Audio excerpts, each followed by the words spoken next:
Empezamos una nueva edición de Café Mercosur, este espacio en el que nos proponemos analizar la realidad de los países de la región con un foco en los aspectos jurídicos. Nos pueden encontrar en www.cafemercosur.com y en las redes sociales, Facebook y Twitter, también como Café Mercosur. Hola a todos y todas, otra vez en Café Mercosur. Quien les habla, Marcela, desde Ginebra, Suiza, y desde San Paulo. Ramiro Cajeno Blanco. ¿Qué tal, Marcela? ¿Cómo te va?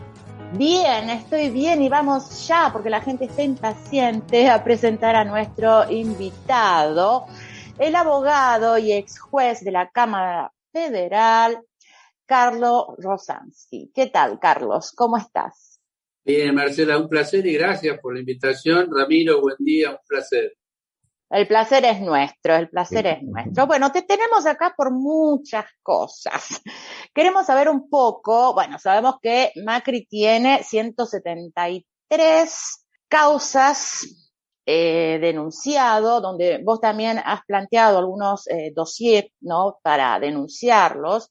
Y bueno, y ahora vamos a hablar un poco de la causa 3561/2019, donde se lo acusa a Macri por defraudación y administración fraudulenta contra la administración pública del FMI.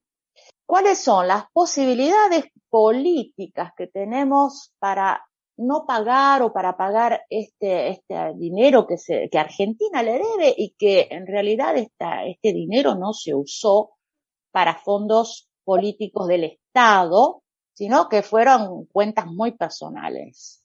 Sí, ese dinero fue pedido exclusivamente con la finalidad esencial de la gestión de Macri, que fue el saqueo, es decir, fue para beneficio personal y de sus amigos, socios, ex compañeros de colegio, cómplices. Esa es la realidad de esta historia. Lo sabemos todos, lo sabe el gobierno. Lo que pasa es que, bueno, ha dado un paso ahora al dar instrucciones el presidente para que se presente el Estado como querellante, en este caso la Procuración General del Tesoro, Carlos Zanini, el responsable, para tomar una parte más activa, una participación concreta en la causa como querellante del Estado, representándonos a todos nosotros, que somos en última instancia los perjudicados directos, ¿no es cierto?, de ese saqueo. Y lo que vos preguntabas, Marcela, de las posibilidades, tienen que ver siempre con el contexto. Es decir, una cosa es que se viole la ley y otra cosa es que haya un tribunal que diga que se violó la ley. Son dos cosas distintas. Mauricio Macri, como vos decías, tiene más de un centenar de causas y a su vez tiene varios títulos mundiales.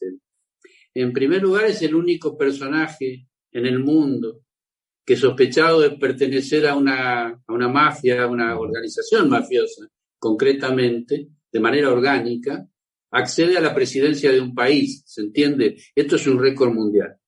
Y otro récord que tiene, en este caso, de haber hecho el saqueo más grande que se conozca. En la República Argentina, en la historia, incluida la dictadura, no ha habido un saqueo sistemático, pensado, elaborado, diseñado y exitoso como el que llevó adelante Macri y su banda.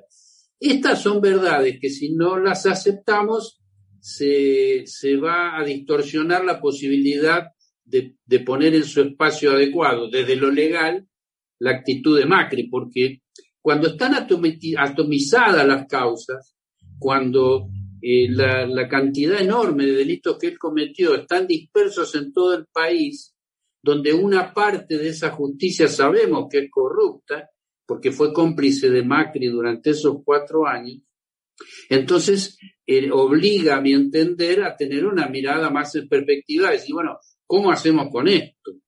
Porque evidentemente, si tenemos el ejemplo de la causa de Correos, hace 20 años también, récord mundial, nadie puede seriamente justificar que la quiebra de una empresa como Correos pueda tardar 20 años en concretarse. Es evidente que hay complicidades a lo largo de todos estos años. El problema es qué hacemos frente a esas complicidades. Y ahí, bueno, ahí ya nosotros somos ajenos, vos, yo, Ramiro. Acá la responsabilidad es del Estado, claramente.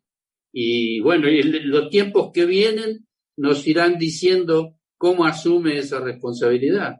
Yo recuerdo que al doctor Zaffaroni hace un tiempo atrás, más o menos unos 7 años atrás, el anteúltimo año del gobierno de Cristina, hicieron la misma pregunta y él dijo, bueno, la justicia no es una cosa, la política es otra, la justicia va hasta donde puede ir, pero en algún momento tiene que comenzar a tallar la política de la cuestión, o sea, tiene que haber una verdadera asunción de responsabilidades. Acá nosotros estamos en una justicia que pocas veces se ha visto que ha sido tan cuestionada, y tantas resistencias a los proyectos por modificarla y por tratar de darle un poco de aires nuevos, ¿no? La última vez que nosotros charlamos, Carlos, estábamos festejando un proyecto que se había mandado a la Cámara de Diputados para tratar de modificar un poco, crear nuevos juzgados en Comodoro y algunas otras cosas. Estamos hablando de agosto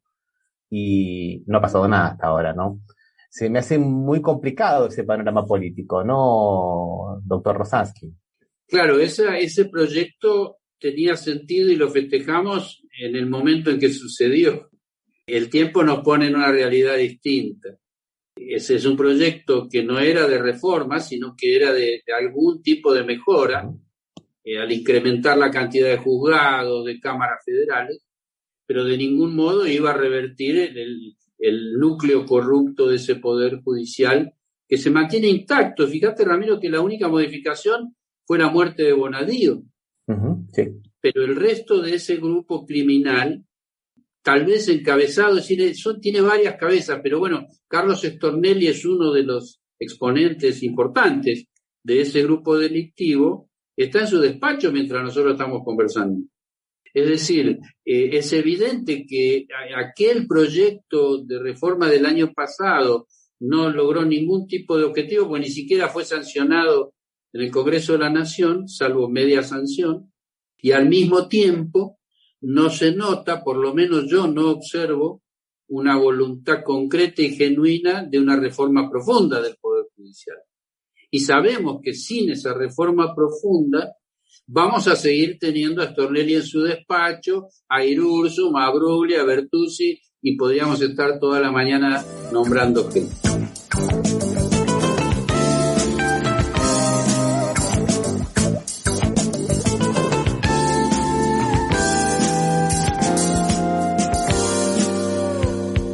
Y yo creo que por ahí, en algún determinado momento, estamos hablando idiomas diferentes. Y tomo lo del contexto que había dicho en la primera respuesta, doctor Rosansky. Porque parece que el lawfare, esto lo veo tanto en Argentina como en Brasil, los acusadores en el sistema del lawfare siempre buscan el contexto. Entonces, la famosa presentación del PowerPoint, donde se lo ponía a Lula como el centro de la organización criminal, los fiscales lo dijeron con todas las letras. Estos son delitos. Y son delitos de mafia o son delitos donde nadie hace las cosas por escritura pública. O sea que el contexto es lo que nos va a dar las convicciones. Y ahí se largaron la famosa frase que quedó mundialmente conocida como no tenemos pruebas, pero tenemos convicciones. Porque eso decían que la prueba era imposible. Ahora, cuando se ataca los delitos que ellos cometen, ahí vamos a las literalidades. El contexto no significa nada. No, pero no importa si lo fueron a visitar 15 veces a Macri. No es delito jugar al padre con Macri. No, o sea, pero justamente la causa, o sea, ir a visitarlo, todo el mundo puede ir a visitarse, pero en el contexto en el que fue, eso es lo que quiero que también Carlos nos hable un poco de todo esto, ¿no? Están claro, todos porque, estos Marcela, jueces. es un poco lo mismo que decían los jueces de la Lava Jato cuando se descubrieron los mensajes. No, pero eso que está escrito ahí, léanlo literalmente, no es delito. O sea, cuando eso se defienden con la literalidad. Y cuando acusan con el contexto. O sea, son dos lecturas diferentes de la realidad. Y da resultados totalmente diferentes, lógicamente, ¿no? Lo que pasa es que esa diferencia tiene que ver con la manipulación. Hay un psicólogo norteamericano, Uri Bronfenbrenner, decía que ningún hecho humano puede ser entendido en toda su dimensión, comprendido en toda su dimensión, si no es analizado en el contexto en el que sucede. El problema es que una cosa es el contexto real que rodea algún hecho humano y otro es el contexto que inventan en cada momento los ideólogos de la derecha que ya conocemos. Es decir, un hombre como Durán Barba lo que hace es tomar del contexto lo que le sirve para llevar adelante algún tipo de comunicación que le logre votos y que su candidato gane. Lo demostró en Ecuador hace horas nada más. Y otra cosa es el contexto real. La diferencia es que nosotros me refiero, la gente que no integra esos grupos delictivos, tratamos de aproximarnos a ese contexto humildemente y con las capacidades que tengamos para verlo y comprenderlo. Ellos hacen un proceso intelectual completamente distinto y muy preocupante además, porque miren, les digo un ejemplo del día de hoy. Leía que hay y tiene, yo por alguna razón lo estoy asociando, un legislador que se llama Lamadrid, no me acuerdo el nombre, Lamadrid, está en página 12 y en todos los medios, subió un tuit en el cual sostiene que el gobierno argentino, ¿no? Que el gobierno robó vacunas y lo asocia con una noticia que es que fueron encontradas vacas en una tierra de Alperovich, en Tucumán, de Tucumán. Esto, por un lado, mueve a risa, ¿no? Porque los diarios lo que dicen es, incluso página 12, se confundió vacunas con vacunos. Está bien, pero pasado ese primer momento de risa, porque estas estupideces, que no insisto, no son estupideces, aparecen como estupideces. Y que no son cuestiones simples porque tienen que ver con una realidad que nos está avasallando en toda la región, que es la que significa que la realidad no tiene importancia, es decir, no importa si son vacas, a él le sirve para el mensaje que es el gobierno roba vacunas. Y vos le decís, no, pero son vacunos. Y él dice, no importa. De ahí el viejo chiste del abogado que le preguntan cuánto es 2 más 2 y dice cuánto quiere que sea.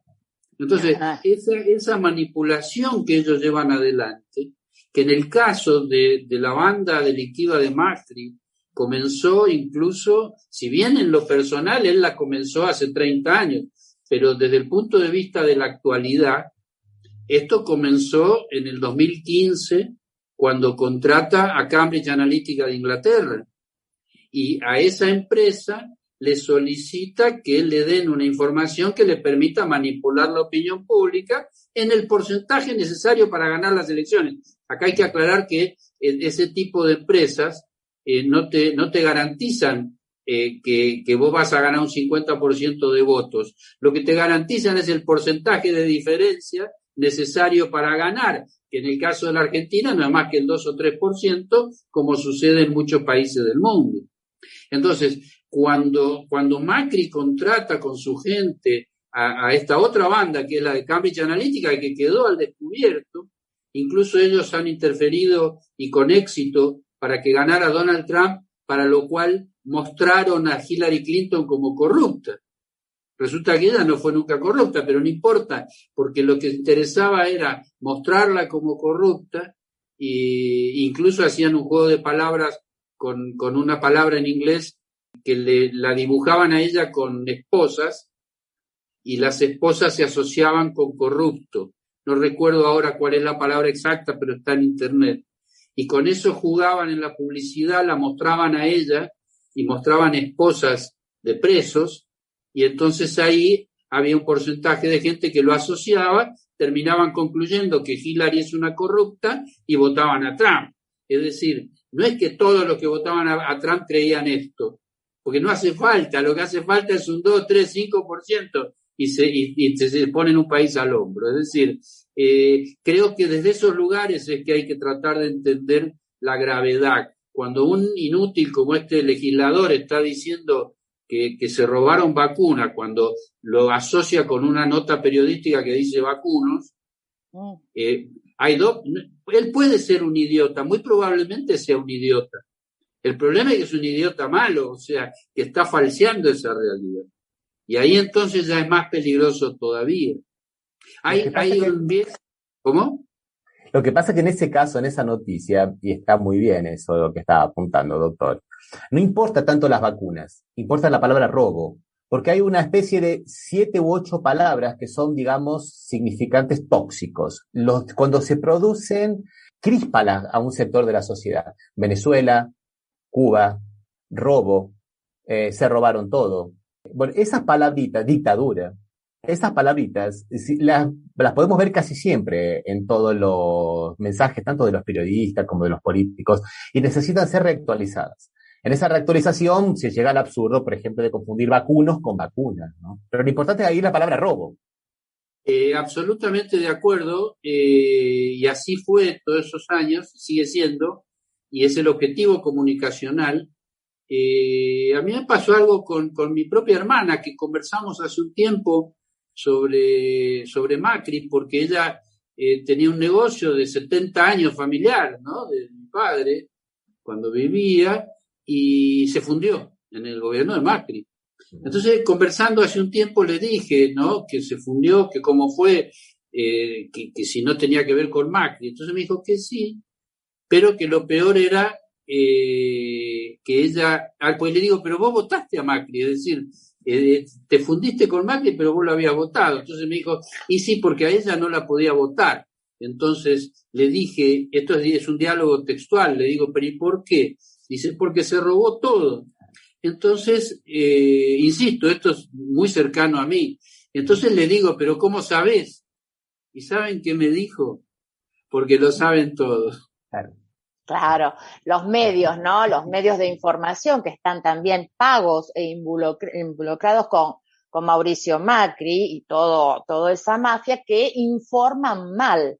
No deberían estar ahí adelante. Es ese también el grave problema.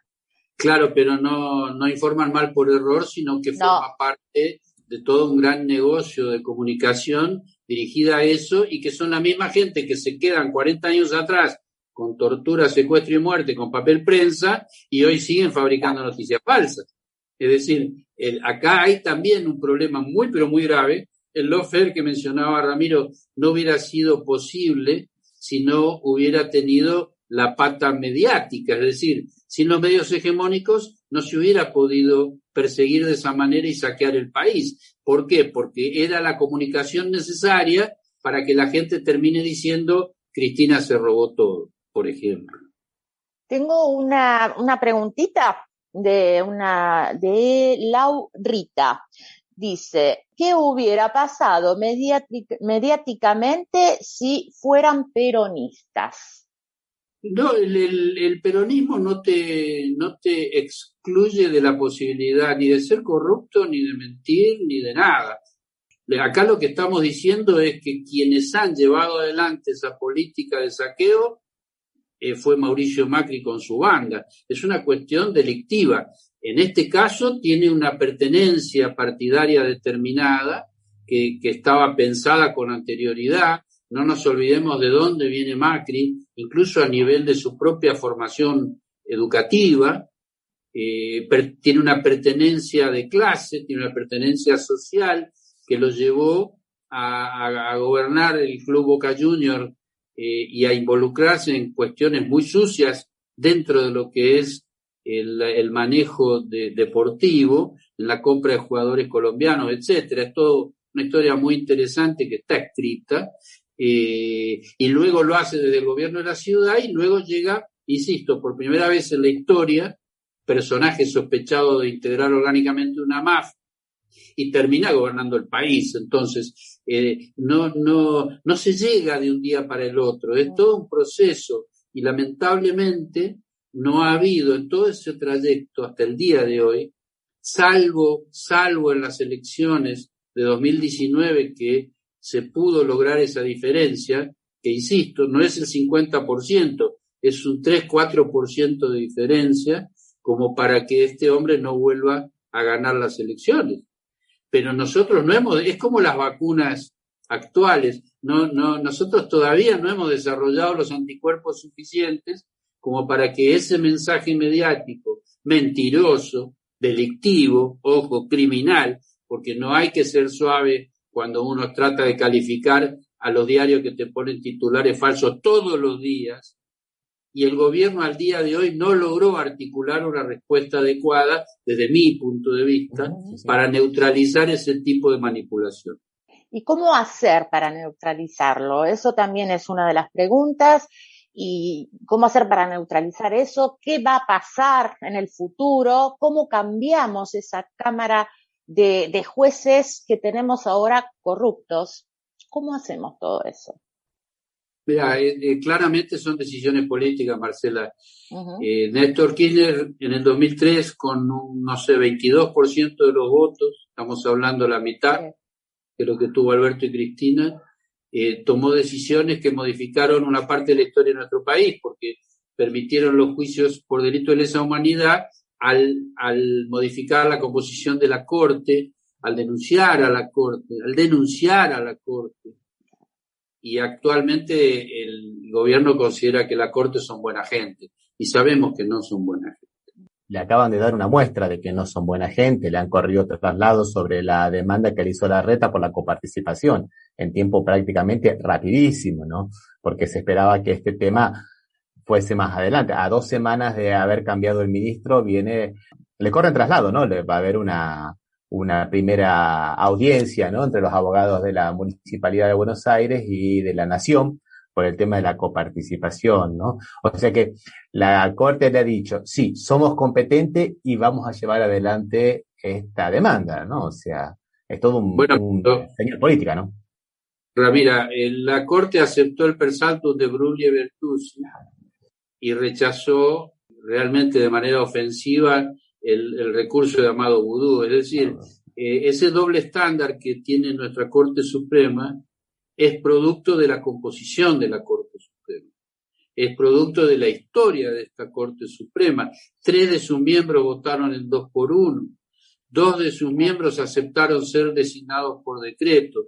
Entonces, ese tipo de personajes no es serio que continúen en sus cargos, y si continúan, no te quejes después, ni que te den traslado, ni que te condenen o fallen en contra tuya, porque tampoco vamos a caer. Yo no acepto que un gobierno de la envergadura del de Alberto Fernández, con la capacidad que tiene y su nivel de comprensión, desconozca que la Corte Suprema con esta composición es capaz de cualquier cosa. Entonces, también es una advertencia muy importante. Lo que vos mencionás del traslado, yo no lo conocía, pero no me asombra en lo más mínimo. Insisto, por eso di los ejemplos del 2-1, o de Amado Boudou, de Bruglia Bertuzzi, de Milagro Sala. O sea, es una Corte que permitió el saqueo porque formó parte de un sector del Poder Judicial desde la propia cabeza, y no tomó intervención y no resolvió nada durante 4 años. A veces la omisión, como en casos como estos, son tan graves como la comisión. Es exactamente igual. Si yo a un tipo le doy un arma para que vaya a matar y mata, los dos somos responsables de esa muerte. Sí, exactamente.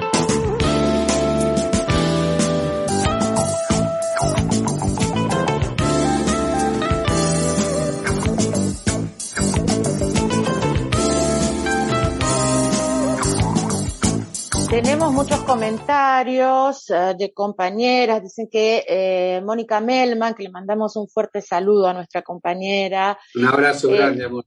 Sí, compañeraza. Vamos a ver si nos acompaña el próximo programa. Dice que nadie se atreve a denunciar porque no hacen confianza, se descree en la justicia. Por eso nadie quiere denunciar. La mayoría cree que lo mediático es más efectivo. Tiene mucha razón, Mónica, en este caso. Mirá, hay estadísticas, hay encuestas que dan que cerca del 90% de la población descree de la justicia. Es decir, no es solo los votantes de Alberto y Cristina, lo cual es completamente fundado y habla bien de nosotros, ¿no? De ese 90%. Por el otro lado, ese descreimiento no es que hace que le crean a los medios. Hay un sector que le crea a los medios que son los que finalmente colaboran con estos desastres. Pero siempre tiene que ver con decisiones políticas. Por eso tomo el ejemplo de Néstor Kirchner en su momento, porque el resultado de esa decisión se tradujo en un cambio de paradigma, es decir, pasamos de la impunidad por delito de lesa humanidad, con la farsa de los 80 respecto de juzgar a los comandantes y condenarlos para que después sean indultados, y esa impunidad termina con una decisión política de Néstor Kirchner. Entonces, no podemos no aprender de esos momentos porque, insisto, no creo que traiga ninguna duda y hay que asumirlo como tal, es decir, si la Corte Suprema no es modificada, entonces hay que asumir que quien tiene la posibilidad de tomar la decisión no quiere tomar. Y lamentablemente los costos después los pagamos todos. Vamos a hacer unas últimas preguntitas, Ramiro, porque le vamos a liberar a Carlos, porque no le vamos a robar más su tiempo. Te dejo a vos, Rami. No, una pregunta que yo quería hacer, pensando en ese 90% de gente que no confía en la justicia, ¿no? Una justicia que en algunos momentos se torna un poco burocrática, ¿no? Procesos que se arrastran años y años y años, y no solamente en materia penal, sino en materia civil, ¿no? Procesos que son, por lo menos, yo conozco procesos que tienen más de 25 años todavía y no se han resuelto. Y sin embargo, cada vez hay más causas. La gente acude más a la justicia. O sea, a pesar de que no cree, la gente procesa más, hasta por cuestiones el árbol del vecino es motivo que yo vaya a la justicia. El vecino del departamento de arriba que hace ruido o que fuma, ya voy a la justicia. ¿Qué está pasando con la resolución de conflictos en la sociedad que tiene que ser todo judicializado, aunque no creamos en la justicia, ¿no? Es una contradicción interesante, me parece. Claro, yo creo que está muy bien que esté judicializado. Yo estoy a favor de eso, pero con una justicia correcta. Si no, es un desgaste tremendo y doloroso, es un vía crucis, es un calvario, que no es necesario. Yo creo que con las decisiones correctas tendríamos una justicia mejor. Y acá, cuando hablamos de la gente que descree, como vos aclarabas, no es que descree en la decisión sobre Bruglia y Bertuzzi, que ya tiene una cosa jurídica más compleja, sino que descree por lo que le pasa en su barrio cuando va a recurrir a la justicia para que le resuelvan un tema. Y la razón por la cual se recurre igual, vos decís a pesar de ese descreimiento, es lógica también, es una necesidad humana. Si a vos te están robando, aunque vos sepas que hay un sector de la policía que es muy corrupto, vas a decir socorro policía, porque son, digamos, históricamente son las instituciones creadas para cuidarte, para ayudarte, para protegerte. El problema es que en el caso, por ejemplo, de la justicia, estamos ante una institución que en muchísimos casos, y teniendo todo el poder para hacerlo, no te ayuda. Porque si hay un funcionario en la República Argentina que tiene poder real, es el juez. Porque se suele confundir el poder real con el que financia el poder real. Yo no niego que determinadas entidades bancarias o el dinero sucio de offshore financie la política. Lo que pasa es que las decisiones jurídicas de aquí a ahora, en un fallo judicial, que te meten preso a una persona o te la liberan, son decisiones que toma ese juez. Y entonces ahí es donde está también un poder real enorme, que es el de hacer bien o hacer mal, hacer daño o proteger. Entonces, es algo que en algún día vamos a tener que sentarnos a analizar, porque fíjate otra cosa que parece curiosa y contradictoria. Argentina es uno de los países que tiene las mejores, a mi entender, las mejores legislaciones en materia de derechos humanos del mundo. Uh-huh. No solo por las convenciones internacionales sobre derechos humanos, sino que además las incorporó a la Constitución. O sea, tienen la máxima jerarquía. Entonces, a partir de ese momento, no hay excusa alguna para que los jueces no hagan lo correcto. Y esto es algo que vamos a tener que tenerlo en cuenta, y si algún día hay que facturárselo a los dirigentes, bueno, vamos a pasarle la factura. Yo calculo que habría que mandar a muchos operadores jurídicos a cursar de nuevo Introducción al Derecho, ¿no? Digo, Introducción al Derecho es la primera materia que cursamos en la facultad. Porque no puede ser que, por ejemplo, que tanto en Argentina como en Brasil estemos discutiendo cuestiones de competencia. Es lo básico, es lo principal. 5 años para que la Corte Suprema de Brasil diga que el juez Moro era incompetente. ¿Cuánto tiempo va a pasar para que digamos que los jueces no pueden ser trasladados por decreto presidencial? O sea, son cosas que son básicas, pilares, ¿no? Mirá, no quiero contradecirte, pero yo no creo que sea un problema de capacitación. Es decir, todos allá en Brasil y acá saben perfectamente lo que está bien y lo que está mal. A ver, es como si analizamos, no sé, la ley Micaela para capacitar en cuestiones de perspectiva de género. La ley Micaela es excelente, es muy bueno que se esté capacitando a determinados funcionarios de los 3 poderes del Estado. Fíjense que el único que se resistió y no quiso fue el Poder Judicial, dicho sea de paso. Justamente. Pero es interesante analizar que vos con una capacitación dada por Dora Barrancos o Elizabeth Gómez Alcorta o quien sea capacitado y buena gente, no te va a cambiar la mentalidad del violento. Vos imaginate si un hombre como Hornos va a cambiar su mentalidad misógina porque Dora Barranco le diga que está mal. Y no estoy hablando mal de ella, es una amiga, la quiero entrañablemente. Lo que estoy diciendo es que esas capacitaciones van dirigidas a mejorar el conocimiento y la sensibilidad de aquel sector del Estado que está en condiciones de ser sensibilizado o que está en condiciones de adquirir mayores conocimientos sobre la temática. Pero de ningún modo hay que pensar que vos por capacitación vas a transformar a un juez como Geminiani en una buena persona. Ustedes piensen un dato que me parece también de color, trágico, pero de color. El juez Hornos de la Cámara de Casación Federal estuvo imputado por pegarle a su esposa hace muchos años. Él fue imputado, fue denunciado por la señora por lesiones. ¿Recuerdan esto? Sí. Esa causa terminó con el sobreseimiento del juez Hornos. Quien lo sobreseyó es un juez que hace unos años fue condenado por partirle la cara a su esposa. Charlie García una vez más diría say no more, o sea, hagamos la capacitación porque me parece maravillosa, pero saquemos de la función pública aquellos individuos que no están en condiciones de dictar resoluciones adecuadas a lo que es la democracia, a lo que son los derechos humanos. Esta es una realidad que algún día tenemos que enfrentar en serio.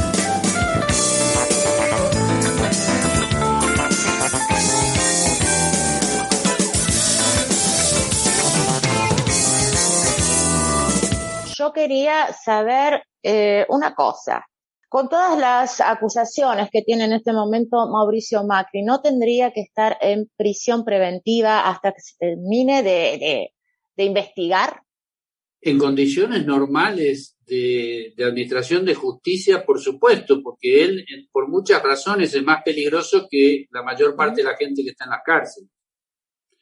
Estamos hablando de un individuo que generó un daño social extraordinario. Estamos hablando de quien recibió a un asesino que mataba por la espalda, lo felicitó y le dijo que hizo bien. Es decir, no es solo la causa de Correos o las 170 causas que tenga, es cómo, mirado adecuadamente, uno va a tener el perfil de un individuo socialmente muy peligroso. No hablemos de la posibilidad de fuga que está todos los días presente, porque realmente él no se fuga porque por ahora tiene la tranquilidad de que está blindado.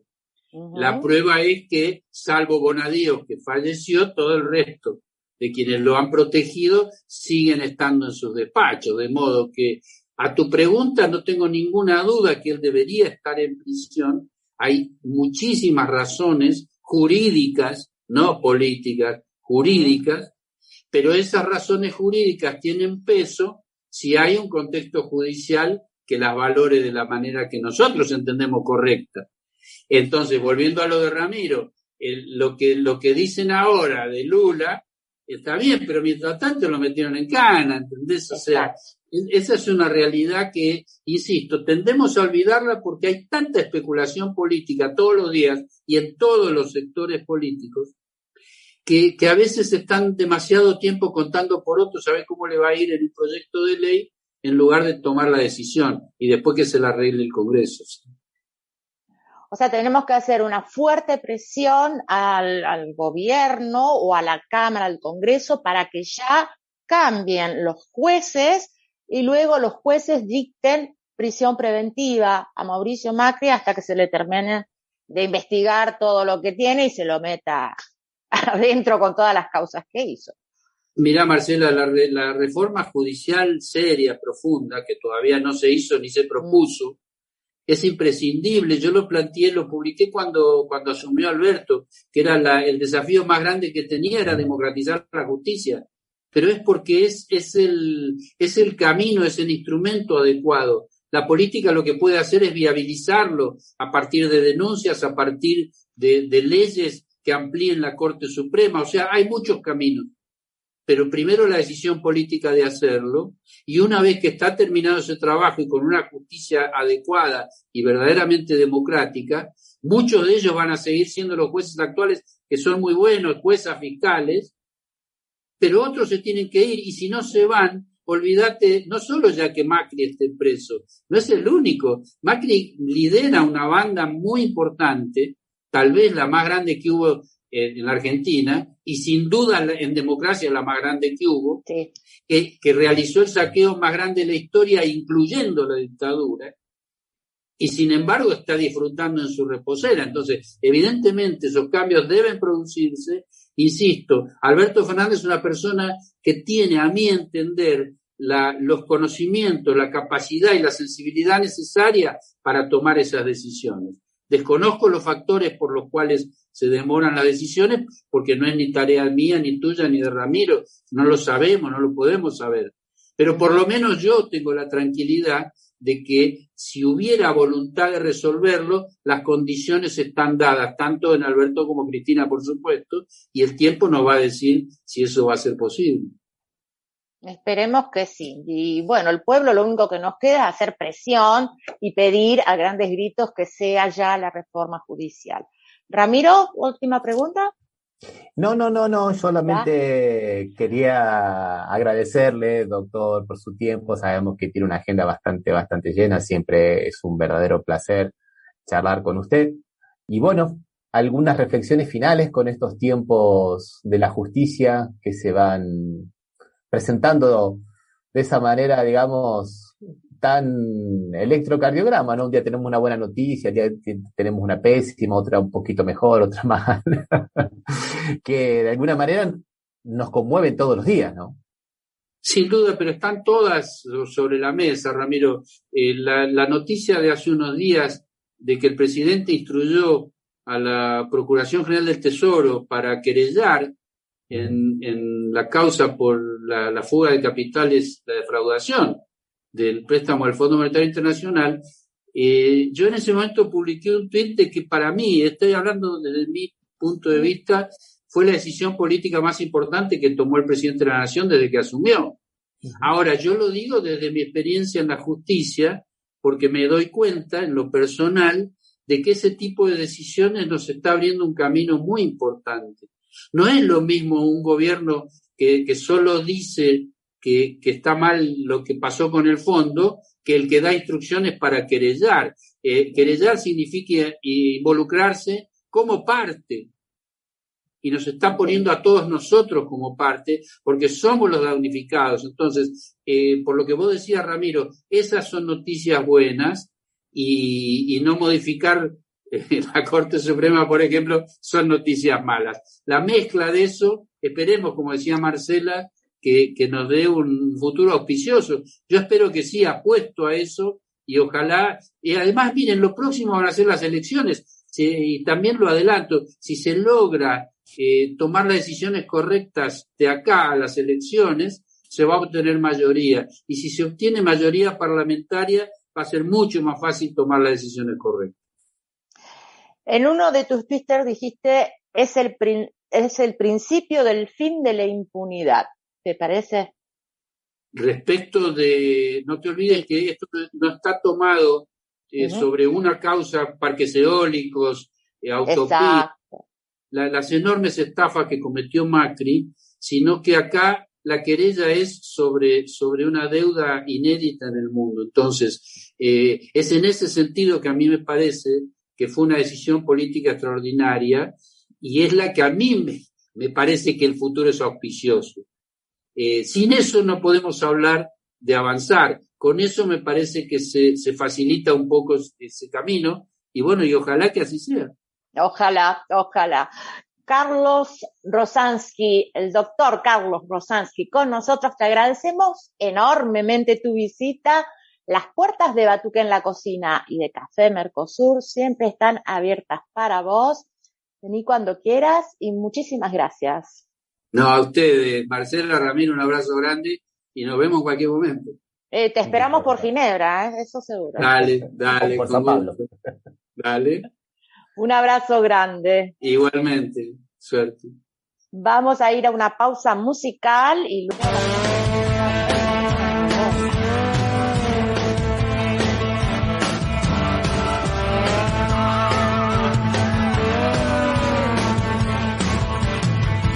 Hemos visto borrar de un plumazo un pueblo, casas, niños, madres, jóvenes, padres y abuelos. Hemos visto caer parte de la historia de este único mundo que es lo poco que tenemos. Hemos visto llover un centenar de balas sobre inmigrantes que un lugar reclamaban. Y te hemos visto a vos sentado en un balcón, en un sillón como Nerón, mirando cómo todo se quema.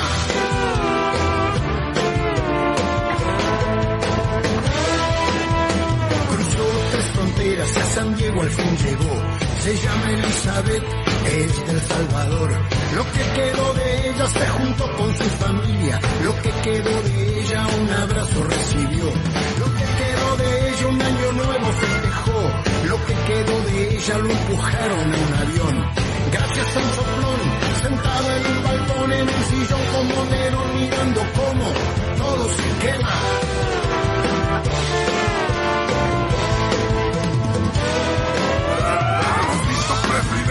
Latinoamericanos ir a España a festejar el 5º centenario, Día de la Raza, un nuevo aniversario, el primer genocidio que hubo en estos lados, imposible juntar agua con aceite, el mundo es una grieta, no resiste ningún puente, y allí está el huevón, sentado en un balcón, en un sillón como Nerón, mirando cómo todo se quema.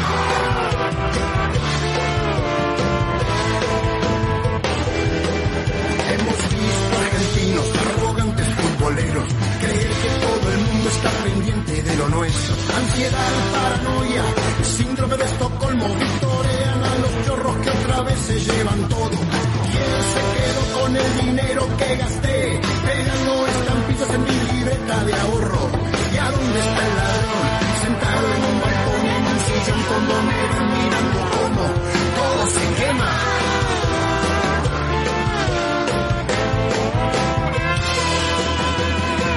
Necesita para que le quede quita 4 o 5 mil millones de agroquímicos venenosos.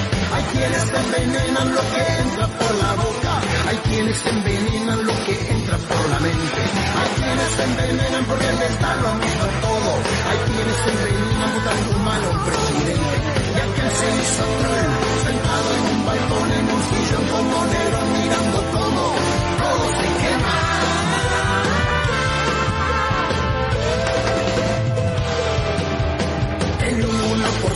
Quiere esto torcer, el 9% tiene el poder, de lo que queda en 50 solo come, y el resto se muere sin saber por qué. Tantos años votando y casi nunca resultó, nos piden los votos pero nunca perdón, y así se ve el traidor, sentado en un balcón, en un sillón como Nerón, mirando cómo todo se quema.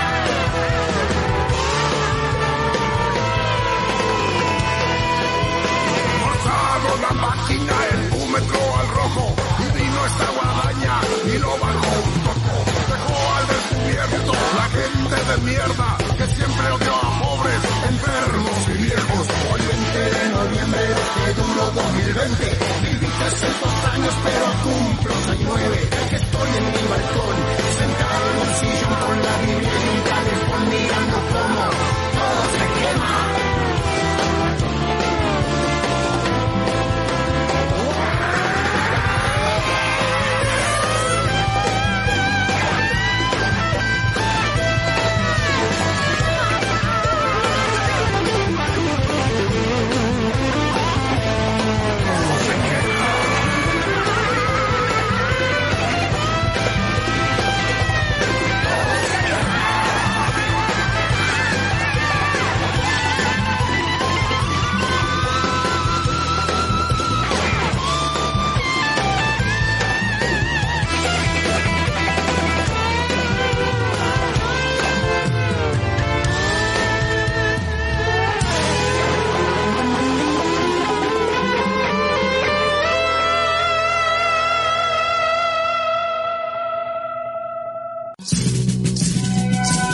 Estás escuchando Café Mercosur. Somos Latinoamérica, no lo olvidemos nunca más.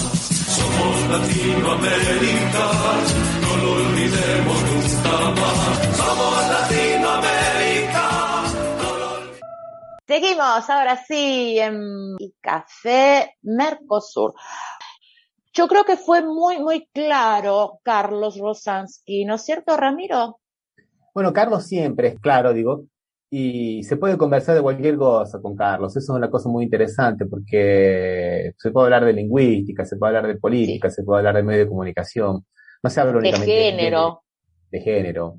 O sea, es una persona realmente, es un verdadero intelectual, no es simplemente un abogado y un ex juez, es un verdadero intelectual en el sentido de la, literal de la palabra, ¿no? Integral de la palabra, digamos. O sea que es un lujo hablar con Carlos. Sí, y es muy claro también. Es muy claro y no sé, a mí me encanta hablar con él. Es como hablar con un amigo, como hablar con vos a veces cuando hablamos de cosas de abogacía o de cosas así. Me llega ese mensaje a mí. Pero sí, me gustó mucho, muchísimas gracias. Bueno, ya sabemos, hacer presión para que cambien los jueces, que eso es lo que más nos está haciendo daño a nosotros, a los argentinos.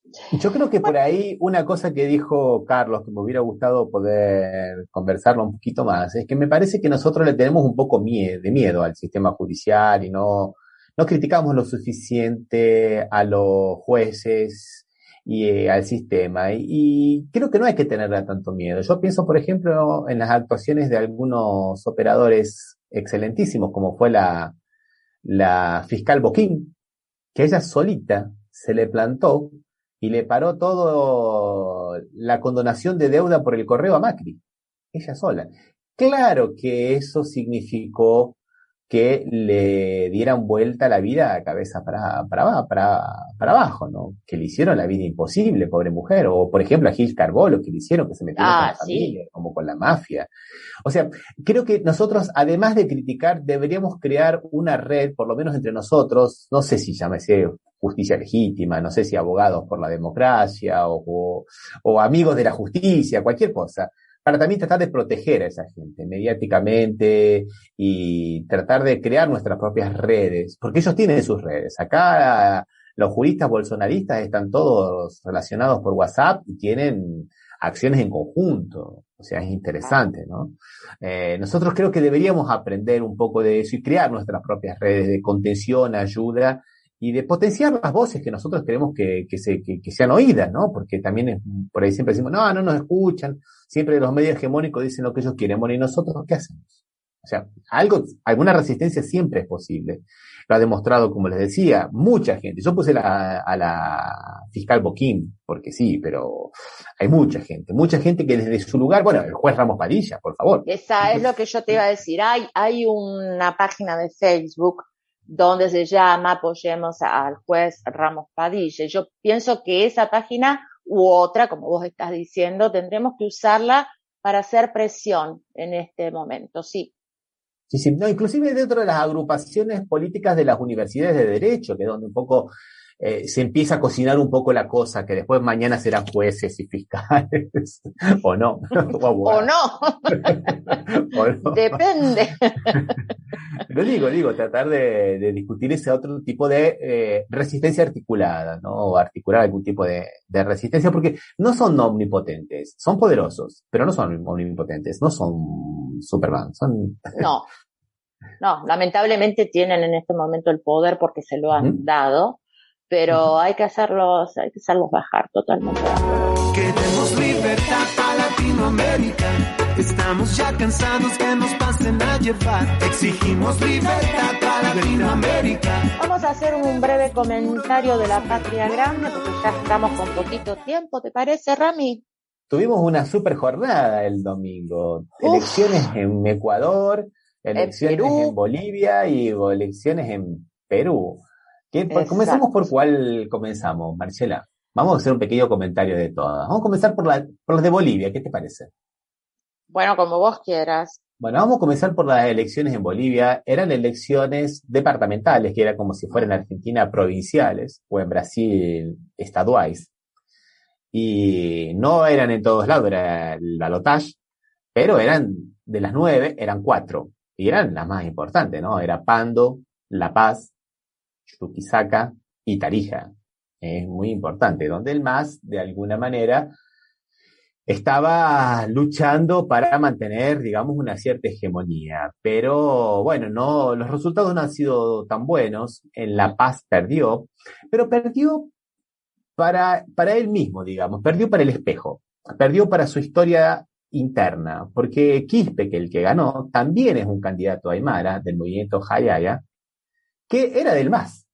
Es que no hay una diferencia ideológica, hay una diferencia, digamos, de política. Gran cisma que se armó cuando la despidieron, no que la despidieron, no le permitieron el espacio interno de discusión democrática dentro del propio MAS a Eva Copa, ¿no? Que había sido la presidenta de la Cámara de Senadores y una histórica dirigente de nada más y nada menos que del Alto.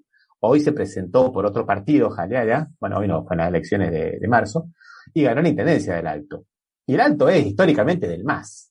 O sea, digamos que perdió para él mismo. O sea, ¿hasta qué punto nosotros tenemos que tener una visión un poco más de frente, democrático y abierto, y no ser tan sectarios en nuestros principismos y en nuestros personalismos? O sea, yo no voy a discutir la figura de Evo Morales nunca, como no voy a discutir la figura de Lula, y menos de Cristina. Pero lo que ha ocurrido en Argentina con el frente que se ha formado, que ha conseguido ganarle a Macri, que estaba en el poder, es una construcción totalmente distinta. Es una construcción horizontal, tiene sus problemas, tiene sus limitaciones, pero cabe todo el mundo. Cuando nosotros dejamos sectores de fuera, puede pasar esto. De los 4 departamentos que disputaba el MAS ayer, 3 candidatos eran ex candidatos del propio MAS. Que nos sirva de atención esto, de atención, y que cuidemos un poco. Claro. De advertencia, sí. De advertencia, porque miren lo que pasa si nosotros por ahí perdemos esa unidad. Yo sé que hay personas que no nos gustan, y bueno, y otras que nos gustan más, otras que nos gustan menos.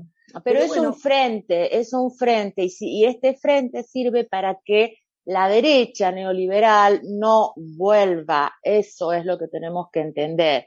Porque si se va Alberto, como algunos tarados dicen, no va a ser Cristina la que va a gobernar. Entonces ahí tenemos que cuidar esta unión y hacerles ver las cosas que están mal, como ya dijimos, cambiar ya la reforma judicial. Eso es una de las cosas más importantes, hacérselas ver. Hay muchísimas cosas de las que tenemos que hablar. La Patria Grande está sufriendo, si nos dormimos un poquito, ellos nos sacuden muchísimo. Ya vemos lo que pasó en Ecuador, que fue la segunda vuelta, y en la primera había ganado Andrés Arauz, y bueno, y ahora le sacó como 10 puntos la derecha. 5 puntos. Que no es poco. Que no es poco. Hay que ver hasta qué grado se hizo fraude o no, ahora van a ver, pero bueno, ya reconocieron la derrota, ¿no? Es muy triste todo esto, pero como decía Hugo Chávez, aquí no se rinde nadie. No, y hay que sacar lecciones de las derrotas también. Hay que sacar lecciones, que es más importante que ganar, porque ganar se puede ganar por muchas, claro que siempre es importante es ganar, claro, pero a la hora de hacer el análisis es más productivo hacer un análisis sobre la derrota que sobre el acierto, porque el acierto no se cuestiona. Bueno, obviamente. Ahora con las derrotas nos permiten sacar algunas conclusiones. La primera de las conclusiones es que hay que tener un mensaje claro para la gente. La campaña de Arauz lamentablemente fue muy errática. En un primer momento defendía el gobierno de Correa, después se aleja del gobierno de Correa y después vuelve a querer aproximarse cuando ve que caen las encuestas. ¿Y dónde está la propuesta para adelante? O sea, ya tuvimos el problema de las elecciones en Brasil con Haddad, que lo que prometía era la vuelta al pasado, era la vuelta a Lula. Bueno, Claro. la gente ya vivió eso, pero la gente quiere otra cosa. La gente quiere ver qué vamos a hacer en el futuro. Y el otro candidato, que es bastante raro, les digo sinceramente, es un neoliberal bastante raro, porque su origen es de clase media pobre. Entonces no sé si es lo que nosotros pensaríamos el típico clásico neoliberal y conservador. Vamos a ver qué hace. Tuvo una propuesta clara, vacunación para todo el mundo, nada más. Y se entró en eso, vacunación para todo el mundo, una propuesta clara, entró y, bueno, Durán Barba lo asesoraba, ¿no? O sea, no es poca cosa. No menospreciemos a Durán Barba, por favor. Justamente. Entonces, no menospreciemos. Y él fue ganando popularidad en cosas que nosotros particularmente desconocemos, en redes sociales como TikTok, haciendo pavaditas, ¿viste? Haciendo payasadas en el TikTok. Y eso significó llegar a un público joven que no tenía mucha conciencia de la política y a otro público que no se llegaría, pero al cual hay que llegarle. Hay que comunicarse con ese público. Y él consiguió en los últimos 4 días, que fue la campaña se definió en los últimos 4 días, él consiguió captar 3 de 4 indecisos. O sea, el 75% de los indecisos acabó votando por él, que era muy grande el número de los indecisos. Era muy grande el número de los indecisos. Con eso quiero decir que no abandonemos un mensaje claro, qué vamos a proponer para el futuro, y no siempre estar haciendo campaña con el espejo retrovisor. Que está bien, son respuestas que nosotros tenemos cosas que tenemos que reivindicar, es una historia, yo entiendo todo eso, pero también la gente quiere esperanza, quiere futuro, quiere saber qué vamos a hacer. Totalmente de acuerdo, y es esto lo que está pasando en Perú, justamente. Creo que es Corrales, la persona de izquierda, que ha ganado todos los votos de la gente indecisa, ha propuesto un montón de cosas que Perú nunca se lo hubiese imaginado, ¿viste? Cambios en la educación, vacunas, cosas futuras que Perú le está faltando muchísimo, en habitaciones, urbanismo, eso es intervención lo que en la economía, una cosa que en las campañas políticas en Perú hace 15 años que no se hablaba. Exactamente. Nacionalización de los servicios públicos. O sea, es una cosa realmente muy, pero muy interesante lo que estás colocando. Estamos hablando de Pedro Castillo, que yo recibí la última encuesta el sábado y estaba quinto. Y hoy está primero y con muy buenas posibilidades, ¿no? Y el segundo vamos a ver quién es. Parece que ahí está entre Keiko Fujimori y otros 2 o 3 candidatos que están con muy poquito, con menos de un punto están, ¿no? Sí, ha sido muy parejita, era una cosa como antes de que se definiera un poquito más Castillo, estaban todos muy parejitos, y decía, pero ¿qué va a pasar aquí? ¿Van a tener que ir todos otra vez Bueno, no, finalmente sí, Castillo va a ir en primera vuelta y bueno, vamos a ver contra quién va a hacer esto. Pero bueno, hemos hecho un pequeño resumen así pantallazo. Yo creo 2 cositas nada más. Sí, ¿cómo no? Una es que yo le tengo un poco de fe a Castillo, porque la campaña de él ha venido creciendo. La candidatura de él se termina de definir el 23 de diciembre, y en enero no lo conocía nadie, en febrero no lo conocía nadie, fue creciendo, y parece que puede seguir creciendo. Ojalá que esta tendencia continúe.